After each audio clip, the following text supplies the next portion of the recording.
వెంకటనాయక్ గారు, ఇవాళ కేసీఆర్ బయటికి రావాలి అని కోరుకుంటున్నారు. కేసీఆర్ బయటకు వస్తాను సరే ముహూర్తం చెప్పారు.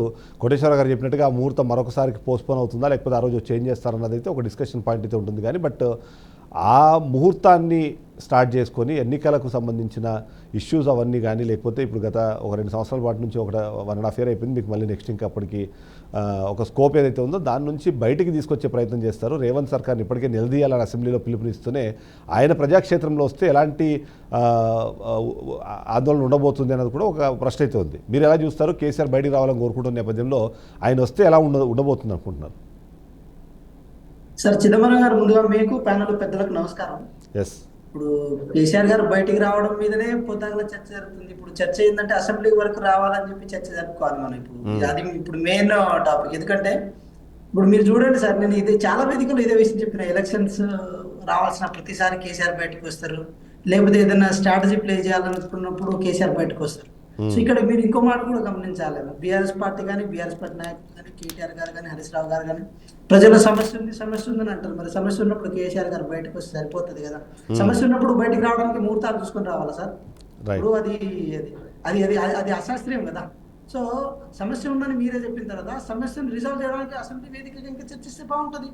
మరి ఏది సమస్య, ఆ సమస్యను ఎట్లా రిజాల్వ్ చేయాలి, అది సలహా రూపేణ ఇవ్వాలా లేకపోతే విమర్శన రూపేణ ఇవ్వాలని చెప్పి ఒక తెలుసుకునే విచక్షణ కలిగిన వ్యక్తి ఆయన. ఇంకా మనం కేసీఆర్ గారికి మనం నేర్పించాల్సిన విషయం ఏంది?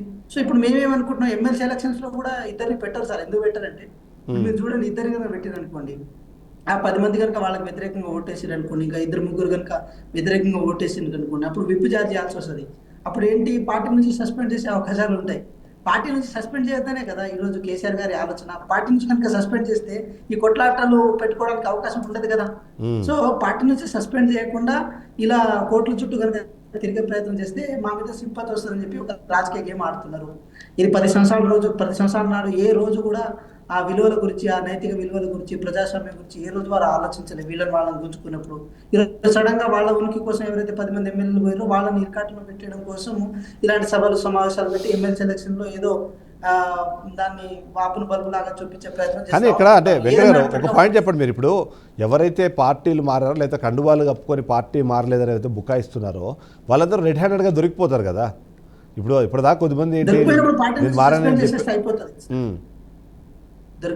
పార్టీ నుంచి సస్పెండ్ చేసేస్తే, ఇప్పుడు తీర్మానం గారు ప్రభుత్వానికి పార్టీకి వ్యతిరేకంగా మాట్లాడారు, మేము సస్పెండ్ చేసినాం. ఎమ్మెల్సీగా అయితే సస్పెండ్ చేయడం మా చేతిలో అధికారం లేదు కదా. అది ప్రజల చేతిలోకి ఇచ్చిన ఆయుధం అది, లేకపోతే స్పీకర్ గారికి విచక్షణ సంబంధించిన అంశం అది. సో దాన్ని ఎందుకు కొర్రెలు పెట్టాలి? ఇంకో ఆశ్చర్యకరమైన విషయం ఏంటంటే, చిదంబరం గారు, మీరు చాలా రోజులుగా జర్నలిజంలో ఉన్నారు కాబట్టి చెప్తున్నాను నేను. ఇక్కడ ఎవరైతే రాజీనామా చేయకుండా పార్టీ మారిన వ్యక్తి మళ్ళీ పార్టీ మారిన వాళ్ళ మీద కేసు పెడతారు. ఏది కేపీ వివేకానంద్ గౌడ్ గారు. మళ్ళీ ఇది ఒక ఆశ్చర్యార్థకమైన అంశం. సో ఇలా లోతుగా మాట్లాడాల్సి వచ్చినప్పుడు మాత్రం అది వేరే విషయం అయినప్పటికీ కూడా కేసీఆర్ గారు బయటికి రావడాన్ని మేము 100% స్వాగతిస్తాం. రావాలి, అసెంబ్లీకి రావాలి, చర్చ జరగాలి. అది విమర్శ అయినా సద్విమర్శ అయినా ఏదైనా సరే ప్రభుత్వానికి సలహా రూపేణ ఇంకే రూపేణ ఇవ్వడానికి మేము 100% స్వీకరిస్తాం.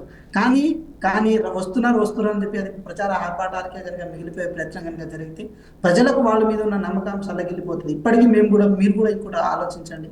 కన్స్ట్రక్టివ్ అపోజిషన్ ని మేము ఎక్కడ డిస్ట్రాయ్ చేయడానికి ప్రయత్నం మేము చేయలేదు. వాళ్ళు 10 మందిలో 7 పార్లమెంట్ ఎలక్షన్ తర్వాత రావడానికి ప్రధాన కారణం వాళ్ళు ఎప్పుడైతే 0కి పరిమితం అయిపోయారో వాళ్ళు డిఫెన్స్ చేసుకోవడానికి ఒక కారణం ఉంది కదా, ఒక ఆధారం ఉంది కదా. ఎందుకు ఆ పార్టీ ఎమ్మెల్యేలే వాళ్ళదే తప్పని చెప్పి మనం ఎందుకు పొద్దాక పట్టకాల్సి మీదేయాలి? ఎందుకు ఏది మొత్తం పార్లమెంట్ ఎలక్షన్ లో 0 స్థానాలు పడిపోవడానికి బీఆర్ఎస్ పార్టీ కారణం కాబట్టి ఆ కారణం చేత వాళ్ళు వచ్చారు మనం ఎందుకు అనుకోవద్దు? ఆ ఫెయిల్యూర్ ను వాళ్ళని ఎత్తిన మీద వాళ్ళు ఎందుకు వేసుకుంటలేరు? కేటీఆర్ గారు కానీ, హరీష్ రావు గారు కానీ, లేకపోతే కేసీఆర్ గారు కానీ. సో ఇక్కడ మీరు చూడండి, రాజకీయాన్ని ఎంత ఇంటర్ప్రిటేట్ వేలో ఆలోచించినప్పుడు అంత లోతుగా విశ్లేషణ అయితే జరుగుతుంది. కానీ కాంగ్రెస్ పార్టీగా మేము వాళ్ళ ప్రీమియర్ సమావేశం ఏదైనా సరే అది ఏప్రిల్ 27వ జరుపుకోవడానికి మేము ఎక్కడ ఇచ్చేయము. ఎందుకంటే రాజకీయంగా ప్రతి రాజకీయ పార్టీ జరుపుకోవాలి, వాళ్ళు కూడా జరుపుకోవాలి, ఇంకా ఘనంగా జరుపుకోవాలి. ప్రతిపక్షంలో వాళ్ళు ఉన్నా కూడా వాళ్ళకి ఆ స్పేస్ ఏదైతే ఆ శాంతి భద్రతలు ఏ విషయంలో సరే కాంగ్రెస్ పార్టీ ఒక్క మాట చిదంబరం గారు, పార్టీ అధినేతగా తన బాధ్యత ప్లీనరీ సమావేశాలు, సభలు జరపాలని చెప్పి ఎంత బాధ్యతగా ఉన్నారని తెలిసిందో మనకు, ఒక ప్రతిపక్ష నేతగా కూడా అదే బాధ్యతతో పనిచేయాలని చెప్పి కోరుకుంటున్నాం. ఈ మాట మీరు అర్థం చేసుకుంటారని భావిస్తున్నాను సార్.